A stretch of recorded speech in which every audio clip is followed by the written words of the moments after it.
Ngayong buwan ng pag-ibig, huwag pong basta-bastang mahulog sa mga nakakausap online. Baka ang nagpapakilig sa inyo na may itsura, imahing likha lang pala ng Artificial Intelligence o AI. Nakatutok si John Consulta. Pagdating si kawalong palapag ng gusaling ito sa Makati City, paspasang pinasok ng mga tauhan ng NBI-NCR ang target na umunoy scam hub. Atras.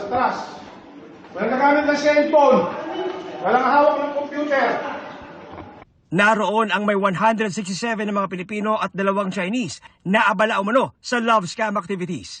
Karamihan sa mga umunoy binibiktima, mga dayuhan na nakabase sa Europe at Middle East. Tumambad ang mga script na ginagamit ng mga ni-recruit, pati cellphones na kusa nakikipagpalitan ng mensahe gamit ang isang program para magamit ang messaging app kahit SIM card na di dumaan sa SIM registration. Meron kaming tinitingnan na yung violation ng Anti-Financial Accounts Scamming Act and then, of course, yung Cybercrime Act. Natuklasan ng NBI, level up ang ginagawang pag-scam dahil gumagamit na sila ng Artificial Intelligence o AI. Nadiskubre ng NBI-NCR na ang mga sindikato ng love scam hindi na gumagamit ng mga modelo. Sa halip, meron na silang high-tech na paraan ng panluloko. Gamit ang AI, ang computer at ang camera na to, ini-scan na lamang ang mukha ng kanilang mga nare-recruit na scammer.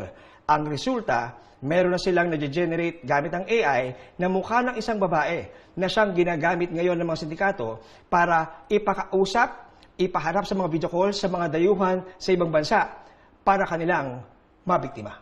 Kanina, humarap ako doon, pati yung sarili kong mukha na bago na sa AI.